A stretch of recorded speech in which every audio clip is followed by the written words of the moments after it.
Welcome back. So we have created before the break the form.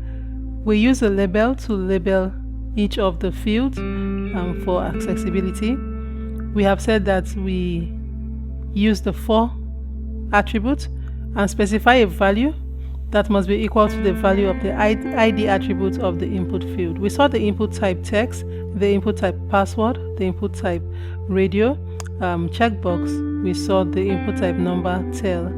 We'll look at the reset and the submit. Now let's go back to the input type radio. An ID attribute is unique and it only applies to one element on the page. We put label for sex, which means that the ID is going to bind to just one of these input field. What we can do is to put something like, I'm going to delete this. So when you design your form, you can come back to change the design. So I'll change this to, let's put the label here. Let's say label for, and we want this to be for the female option. And then I'm going to put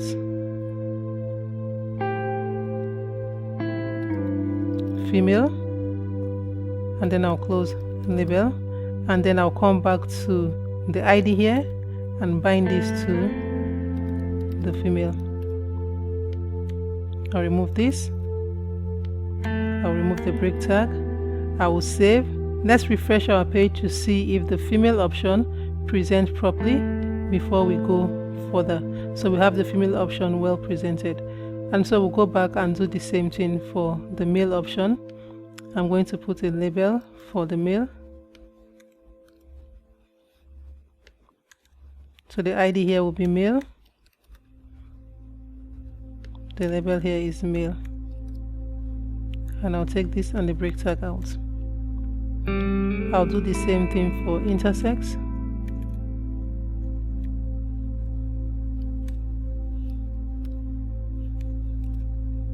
The ID here is intersex, label for intersex. The label here is intersex. So you see we started easy and then we go back to correct and do things properly. So I'm going to do the same thing for the checkbox so that we can properly bind the labels to each of the options. So I'll take this label out and then I can actually have a label here that has no binding to any of these elements, and I will just put the label as, let's say, sex, so that the users will know what it is they're selecting the options for. Then I'll do that here, and I'll put close label. Then I'm going to put a label beneath each of these. So this will be label 4. So the first option is oral. Oral. The ID now will change to oral. And I'm going to remove this. I'll move this. Change this ID to anal. Put a new label here for anal. Change the label to anal. I'll also change this one to vaginal. I'm going to delete this. And then I'm going to put a new label here for vaginal. And then I'll break here. So let's refresh our page to see if all is well. So we have the sex, we have the types of sexual activities, and then we have number of sexual partners, the telephone number. We can also put a regular expression for telephone number that is going to make this telephone accept a particular pattern, and we use the pattern attribute for that. Let's say I want to use a particular number pattern for a phone number of a particular region. So let's say this form we are designing is going to be a form filled by people in a particular country whose phone pattern is fixed or specified. So let's say we have a pattern that has something like 4 numbers including the area or country code, and then we have another set of 3 numbers and then another set of 4 numbers. We specify the regular expression like this. We want it to accept a number from 0 to 9, and we want it to be 4 numbers.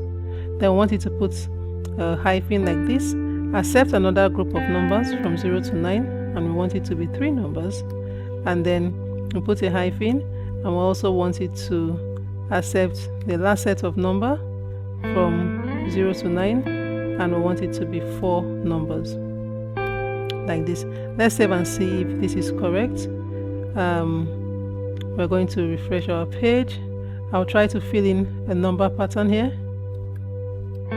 that is not the same pattern. So let's say 555 5555. When I click on submit, it's going to tell me to match the format requested, and the format I have requested is to have 4 numbers. Let's say 1758 a hyphen 786 a hyphen 5432, and then now the pattern is matched. And so you can see that it tries to submit using the default get method, and we're going to look at the methods in another lesson. So this is how you specify using the pattern attributes. You can also use an attribute called the placeholder attribute to let user know what pattern it is. So I want a pattern like 1 2 3 4, and I want 5 6 7 and then 8 9 0 1. So when the users come here, they see the pattern of phone number that should be entered here. So we can use placeholder to give the users a hint about what we want there. Some people design their form so that they have no labels for it. They just put a placeholder within each field that tells the users what should go into the field. We are going to try designing another form using that method. Let me create another form. I'm going to leave this form and create a new form. So I'm just going to take my template and I'll create a new page. And so let me name this form2.html. In this new page, I want to illustrate the other types of input types that we have, and we don't want to do that on the previous form because we want to illustrate further on this form. So I'm going to come here and we're going to look at the form. So I'll create a new form, and then I want to create a new input type. This time, let's say we want to ask the users things like, what is your favorite color? And this label is going to be for color. Now we want to create an input with a type of color. The name is equal to, let's say, fav color, and we'll put the ID to be equal to color. So this is going to have a color picker on the page, and so when I go to my page and I try to open the form 2, I have a color picker where I can select colors on the page. So you test this with different browsers to see how the different colors are displayed. We have another input type, which is the input type range. So I'm going to copy this and I'm going to paste here, and this is going to be a label for, let's say, range, and let's say select a number, and the type of input is going to be range. Let's give it a name, my number, and the ID will be range. Now, once you select an input type of range, it's going to give you a slider which is going to choose a number between some ranges which you will specify with the min attribute, and we want it to be between 0 and the max attribute, let's say 100. So the specific number the user selects should be between 0 and 100. So let's refresh our page to see what this looks like. So we have a number slider which selects a number. So whatever the user selects is going to be here. So the default here is 50. So we can look at how we can do this without the min and max attributes and see what displays. So at this point, it's going to have a range without a min and max when the user selects a number. So we don't know exactly what value by looking at it, and that is why you always use those attributes to see exactly what the user have selected. Let us look at another input type called the input type search. So let's say we want to put a search bar. Let's say label for search, and let's say for instance I'm just going to use Google.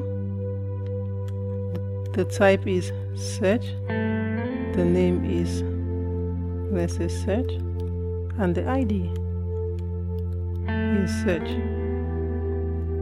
So let me break all of this so that we can have every of this on a new line. Save, refresh my page. I have a search bar here. The thing with the search field is like it behaves exactly like a text field, and you won't really see the difference between this and the text field here.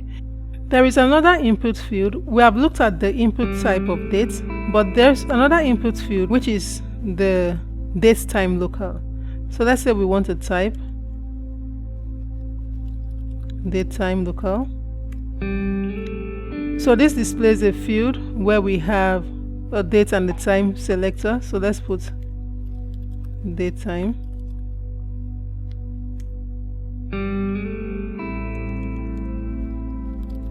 Date and time of meeting, and then the name is, let's put date time, and the ID is date time.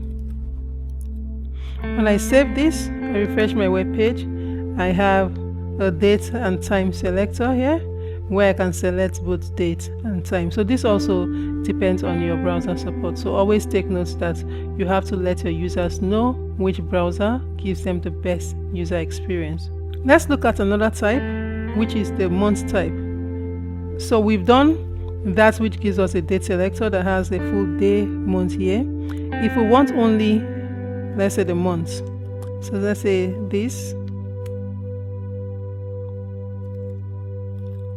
select month, and say input type will be month. The name, let's say month, and the ID, let's use month. Save, refresh my page.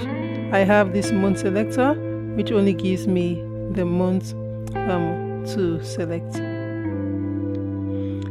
We have another input type that we can use to get a part of a date also. So we have dates, we have date time local, we have months. Let's say we want just the time, so I'll change this to time. Select time, type is time, name is time, ID is time. Save. Let me break this to start on a new line.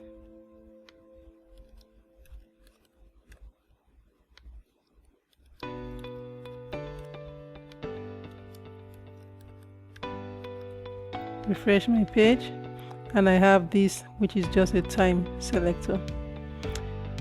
So these are some of the input types that we have.